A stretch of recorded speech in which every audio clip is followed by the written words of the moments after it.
প্রতি ২০০ মিটারে ৪টি করে কুমির ধরা পড়ে। ৫.৭ মিটার থেকে শুরু করে ৫ মিটারেরও রাঘব বোয়াল সব কুমির।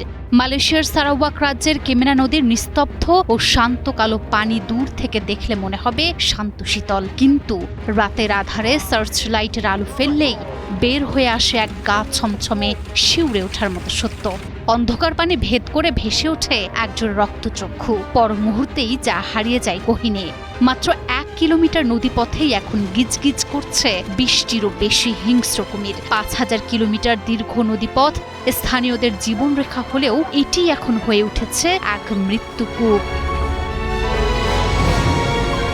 মালয়েশিয়ার সারাওয়াক রাজ্যের কেমেনা নদী এখন পরিণত হয়েছে এক আতঙ্কের নাম। গ্রামীণ জনগোষ্ঠীর বেঁচে থাকার একমাত্র অবলম্বন নদীপথ, সেই নদীতেই ঠাঁই নিয়েছে সব মানুষ খেকো কুমির। স্থানীয় ঐতিহ্যবাহী ইবান সম্প্রদায়ের দীর্ঘকালের অলিখিত নিয়ম ছিল, কুমিরকে বিরক্ত করো না, সেও তোমাকে ছুঁয়ে দেখবে না। কিন্তু কুমিরের দ্রুত বংশবৃদ্ধি এবং মানুষকে গিলে খাওয়ার প্রবণতায় সেই নিয়ম আর কেউ মানছে না। রয়টার্সের তথ্য অনুযায়ী ১৯৮০ দশকে প্রায় বিলুপ্তির পথে থাকা এই প্রাণীটির সংখ্যা এখন দাঁড়িয়েছে প্রায় ২৫,০০০-এ।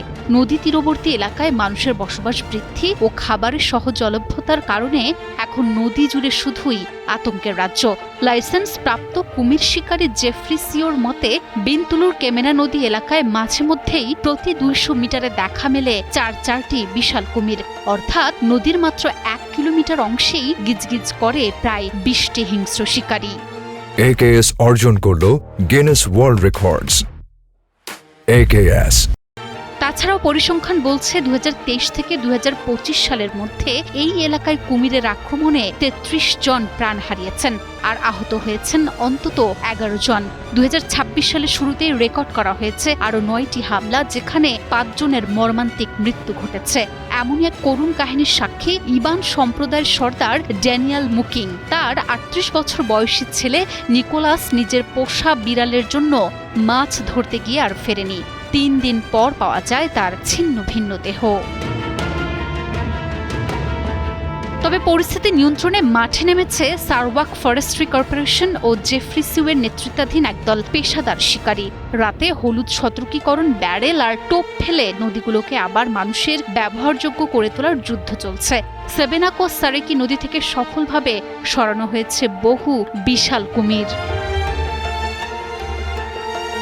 তাছাড়াও এই লাইসেন্সপ্রাপ্ত কুমির শিকারী দল ২ আগস্ট সকালে মারুদির বারাম নদী থেকে একটি ৫.৭ মিটার বা ১৮.৭ ফুটের লম্বা কুমির ধরেছে, যা নিশ্চিত করেছে দেশটির অনলাইন পোর্টাল মালয় মেল। কুমিরটিকে সোজা খাড়া করে দাঁড় করালে তা একটি জিরাফের সমান উঁচু দেখাবে, কারণ একটি পূর্ণবয়স্ক পুরুষ জিরাফ উচ্চতায় প্রায় ১৮ ফুট হয়। মালয়েশিয়ার মহাসড়কের বেশিরভাগ গাড়ির চেয়েও লম্বা এই কুমির। এই কুমিরটির সমান হতে হলে প্রায় ৩ জন প্রাপ্তবয়স্ক পুরুষ, যাদের উচ্চতা ৫.৮ ফুট, পরপর সোজা করে শুইয়ে দিতে হবে। তবে চমকপ্রদ তথ্য হলো, যেসব কুমির উদ্ধার করা হচ্ছে সেগুলোর মাংস এখন জায়গা করে নিচ্ছে স্থানীয় রেস্তোরাঁর খাবার টেবিলেও।